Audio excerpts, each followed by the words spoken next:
அதிமுகவின் கூட்டணி நிலைப்பாட்டில் மாற்றம் ஏற்பட்டுள்ள நிலையில் எடப்பாடி பழனிசாமி இன்று திடீர் டெல்லி பயணம் மேற்கொண்டுள்ளார்.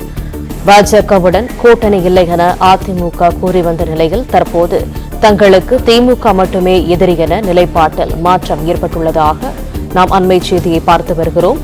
கூட்டணி நிலைப்பாட்டில் மாற்றம் ஏற்பட்டுள்ள நிலையில் அதிமுக பொதுச் செயலாளர் EPS இன்று டெல்லி செல்லவுள்ளதால் எதிர்பார்ப்பு வலுத்துள்ளது. கூடுதல் தகவல்களை தருகிறார் எமது செய்தியாளர் பாண்டிகராஜன். முழு விவரங்கள் என்ன? அதிமுக பொதுச் செயலாளர் எடப்பாடி பழனிசாமி அவர்கள் இன்று காலை 11:15 மணிக்கு சென்னையில் இருந்து விமானம் மூலம் டெல்லி செல்ல இருப்பதாக ஒரு தகவல் என்பது தற்போது கிடைத்திருக்கிறது. டெல்லிக்கான திடீர் பயணம் குறித்து பல்வேறு தகவல்கள் வெளியாகி இருக்கிறது. குறிப்பாக கூட்டணி குறித்த இந்த நிலைப்பாடை தற்போது எடப்பாடி பழனிசாமி அவர்கள் மாற்றியிருக்கிறார். இதற்கு முன் பாஜகவுடனான கூட்டணி இல்லை என வெளிப்படையாக தெரிவித்து வந்த நிலையில் திமுக மட்டுமே அரசியல் ரீதியான எதிரி எனவும் எடப்பாடி பழனிசாமி அவர்கள் இந்த முறை செய்தியாளர் சந்திப்பில் தெரிவித்திருந்தார். இந்நிலையில கூட்டணி நிலைப்பாடை மாற்றியிருக்கக்கூடிய சூழலில் அவருடைய திடீர் டெல்லி பயணம் கூட்டணி சார்ந்து இருக்குமா என்கின்ற வகையிலும் சில கருத்துக்கள் வெளியாகியிருக்கிறது.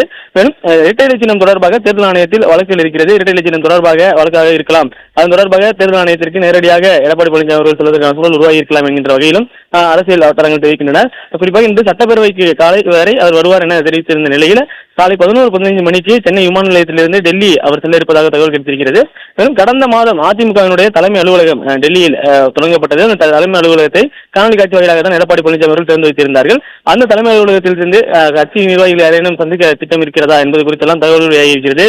பாஜகவுடனான கூட்டணி நிலைப்பாடு வெளிப்படையாக சொல்லவில்லை என்றாலும் தமிழகத்தை பொறுத்த வரைக்கும் அரசியலில் தங்களுக்கான எதிரி திமுக மட்டும்தான். கொள்கை வேறு கூட்டணி வேறு என்கின்ற அந்த கருத்தை எடப்பாடி பழனிசாமி அவர்கள் தற்போது நிலைப்பாடை மாற்றியிருந்தார். இந்நிலையில திடீர் டெல்லி பயணம் என்பது இரட்டை இலை சின்னம் தொடர்பாக தேர்தல் ஆணையத்தை சந்திக்க செல்கிறாரா அல்லது கூட்டணி தொடர்பாக ஏதேனும் பேச்சுவார்த்தை நடைபெற இருக்கிறதா என்பது குறித்தெல்லாம் டெல்லி சென்ற பிறகுதான் தகவல்கள் கிடைக்க இருக்கிறது.